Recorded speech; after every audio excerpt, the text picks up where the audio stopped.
Hey, what's up? What's happening? I'm Ross. I continue to see more and more evidence and more data supporting the notion that the economy is going in the wrong direction. I'd like to get into a couple of articles today. The first one's out of the New York Fed, and it's about household debt. And then there's another one I have about the personal savings in the United States, the personal savings rates in the United States. So the first one is a press release out of the Federal Reserve Bank of New York. So total household debt surpasses $16 trillion in Q2 2022. Mortgage, auto loans, and credit card balances increase. Total non-housing balances see largest nominal increase since 2016. So that's what, 6 years? The Federal Reserve Bank of New York's Center for Microeconomic Data today issued its quarterly report on housing debt and credit. The report shows an increase in total household debt in the second quarter of 2022, increasing by $312 billion, 2% to $16.15 trillion. Balances now stand $2 trillion higher than at the end of 2019, before the COVID-19 pandemic. So in the last about 3 years, as a nation, we've borrowed $2 trillion more in personal debt. Wow. I wonder how much that is per person. What the average would be, what, 2 trillion divided by what, 330 odd million United States citizens? The report is based on data from the New York Fed's nationally representative consumer credit panel. Mortgage balances rose by $207 billion in the second quarter of 2022 and stood at $11.39 trillion at the end of June. Credit card balances also increased by $46 billion. Although seasonal patterns typically include an increase in the second quarter, the 13% cumulative increase in credit card balances since Q2 2021 represents the largest in more than 20 years. Holy cow. Although the seasonal patterns typically include an increase in the second quarter, so there's normally an increase. I wonder how much the normal increase is, or the median increase is. The 13%, so it increased 13% cumulative increase in credit card balances since Q2 2021. So get this, 1 year's time, over 1 year, credit card balances have increased 13%, the largest in more than 20 years. So see, that's not a good sign. I mean, I just think people don't have money. People are out there using their credit cards. Everything is a lot more expensive now. All the government money that was being sent around and pushed out into the economy, it's all gone. People are using their credit cards to make ends meet. At least that's what I think. I don't know what to read on. They don't seem to have any data on what that credit card debt is. You know, unless people are just out there spinning out the wazoo crazy. I don't think so, though. I mean, listen, the money that came from the government, that's all dried up. There is no more. I mean, nobody's getting, unless you're getting unemployment or the regulars, nobody's getting the pandemic checks anymore. So I think this is more people are using their credit cards to make ends meet. People are probably using their credit cards for groceries. People are using their credit cards for daily life. This is not a good thing. It's not good at all. Auto loan balances increased by a solid $33 billion in the second quarter, while student loan balances were roughly unchanged from the first quarter and stand at $1.59 trillion. Wow. Other balances, which include retail cards and other consumer loans, increased by a robust $25 billion, and total non-housing balances grew by $103 billion, the largest increase seen since 2016. Mortgage origination slightly declined in the second quarter and stood at $758 billion. Yeah, and that mortgage originations are probably going to decline again in the third quarter because interest rates went up. So this is second quarter data. So third quarter is probably going to be, I would guess, I'm predicting, I don't have a crystal ball, but I'm just predicting it's going to be even lower. It's going to decline more. The volume of newly originated auto loans increased to $199 billion, continuing the high volume seen in dollar terms since Q3 2020. So people are still buying cars. Aggregate limits on credit card accounts increased by $100 billion and now stand at $4.22 trillion, the largest increase in more than 10 years. Wow. Again, credit card accounts increased by $100 billion. Yikes.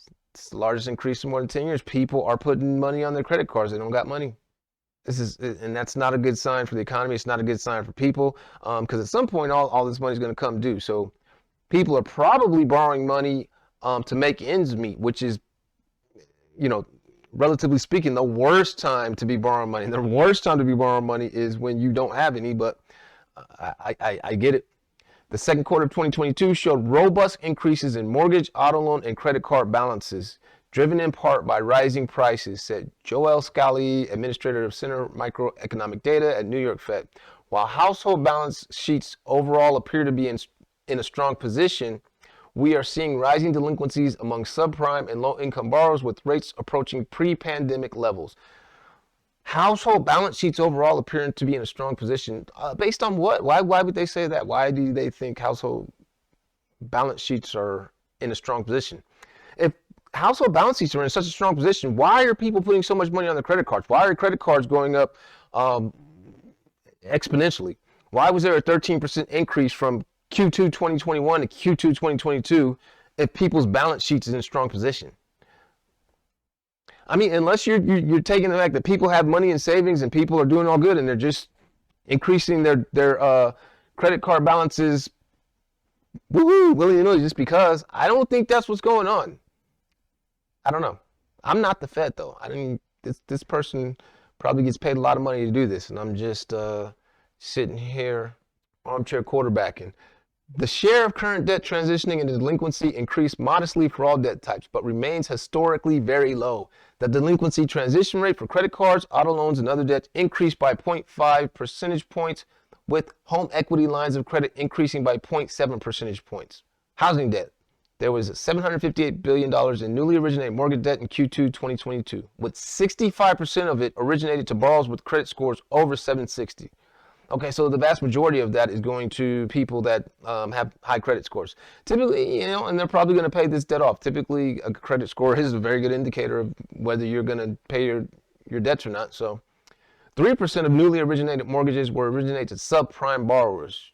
So 3%, okay. Sharp contrast to the 13% average seen between 2003 and 2007. Yeah, and the subprime lending crisis and the predatory lending of the 03 to 07 that led to the crash. So, it's on magnitude way less these days than it was back then.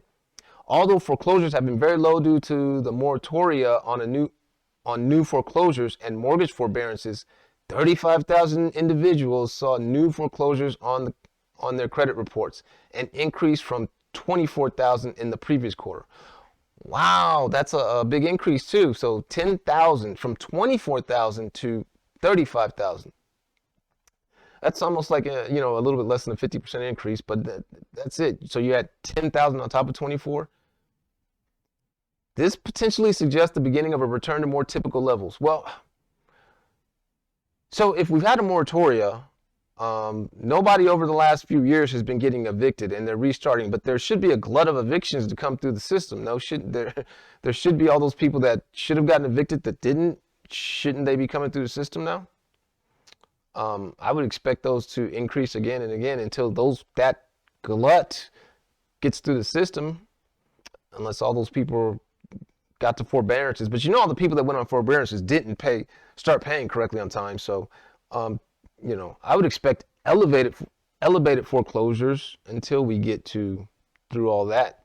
The share of mortgage balances 90 plus days due remained at 0.5%, a historic low. Well, that's good news. That's good news. All right. Okay. People aren't bailing on their mortgages, so maybe there won't be this huge glut of foreclosures that I'm thinking about. Student loans. Outstanding student loan debt stood at $1.59 trillion in Q2 2022, roughly unchanged from Q1 2022. About 5% of the aggregate student debt was 90 plus days delinquent or in default in Q2 2022. Wow, that's a lot. Like mortgages, share of mortgage balances 90 plus days past due remained at 0.5%, half a percentage point. Student loans are at 5 percentage point.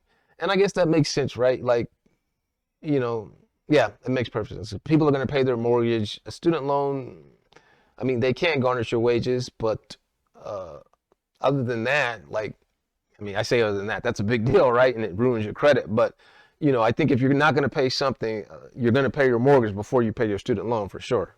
At least I know I am. About 5% of aggregate student loan debt was 90 plus days delinquent or in default in Q2 2022. The lower level of student debt delinquency reflects a Department of Education decision to report the current status on loans eligible for CARES Act forbearances. Oh, so 5% is not even the real number. The lower level of student debt delinquency reflects a DOE decision to report current status. Okay. So they're reporting anybody that's in the CARES Act that's in forbearances as current, even though they're not really current. So I wonder what it would be if they reported those people delinquent. Interesting. Account closing, credit inquiries, and collection accounts. The number of credit inquiries within the past 6 months, an indicator of consumer credit demand, was roughly unchanged at 110 million. Well, it didn't go up. 233 million new accounts were opened in the second quarter, an increase from the previous quarter and the highest seen since 2008, the last housing crash. 233 million new accounts were opened in the second quarter. I think people are opening accounts. You think people are opening accounts to buy Christmas presents, to do things they got to do for the holidays? I really hope not. I mean, why would you be opening maybe they're in good financial condition and they're just opening credit cards. But see, this is the part. An increase, the highest seen since 2008. That's the part that gets me. Like this is obviously a spike of some sort. Now, what's causing this spike in new accounts opened? Maybe, I'm just throwing out ideas here. Maybe these people are getting credit cards, getting ready, ramping up for the holidays, and they're going to just blow it to the wind and say F it. And then come January, everybody's going to face the music of what's really going on. I don't know, but that's not a good sign. So this just goes over what they said now. Totals and trillion. Mortgage debt added 207 billion this quarter over quarter change, and this is from Q2 2021 to Q2 2022 right here. 11.39 trillion. So student loans is 1.59 trillion, the second most of all of these as far as the total debt. Flows into serious delinquency, 90 days or more, right? You have Q2 2021 and Q2 2022. So a 0.1 percentage increase. So I found another article that the Fed released that is very similar. It's connected to the article we just talked about. So I wanted just to go over that right quickly. And it's again from the New York Federal Reserve. Historically low delinquency rates coming to an end. So it is basically just what we talked about, but they've got some graphs here. You can see in this one, balances outstanding by credit card score are increasingly prime, right? So you can see on the mortgages here, the prime is 760 plus. That's if your credit card score is 760 or above, they consider you a prime score, prime customer, I guess, or prime credit user. But you can see back here in 2000, it looks like the prime credit scores had about 40% of the mortgages, and today, it's more like 65, right? That's 35% right there. So all of this here in the blue is prime.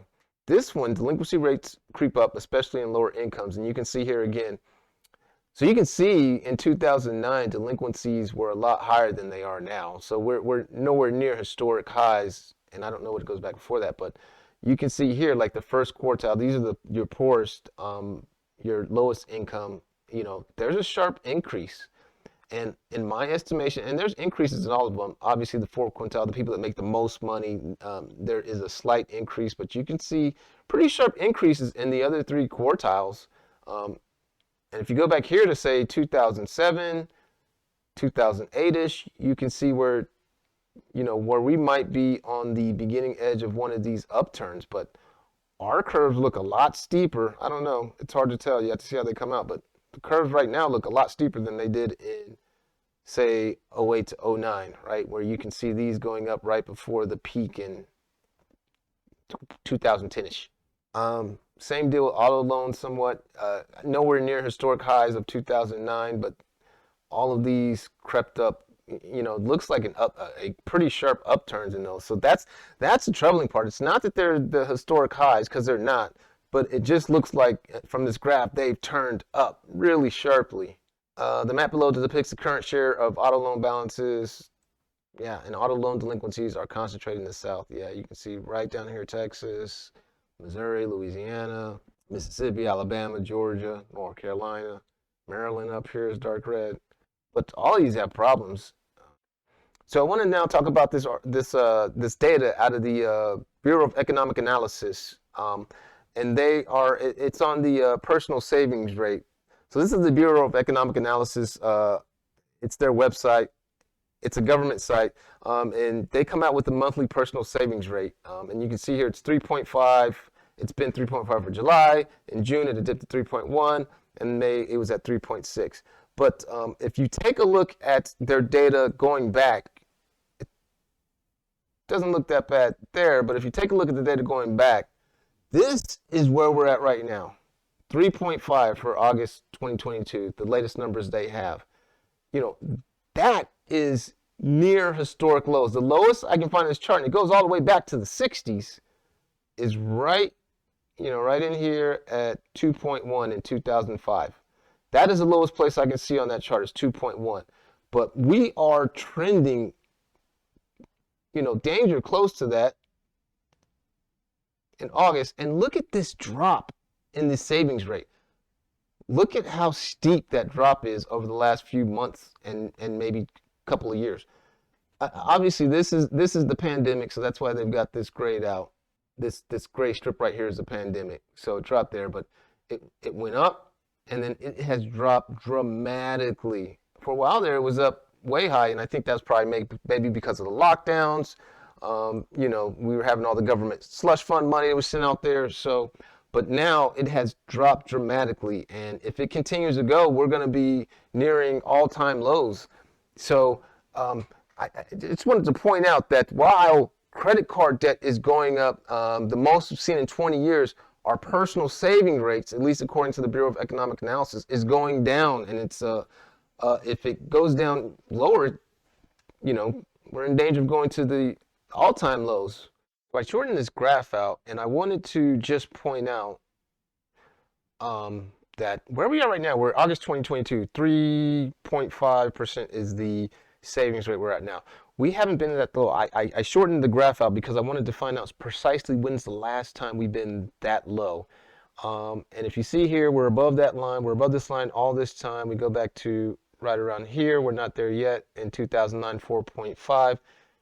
We have to go all the way back to August of 2008, again, right before the housing market crash, to find a personal savings rate that's as low as we have it right now.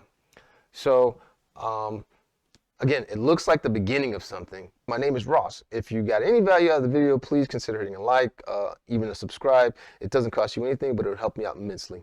Thanks. Peace.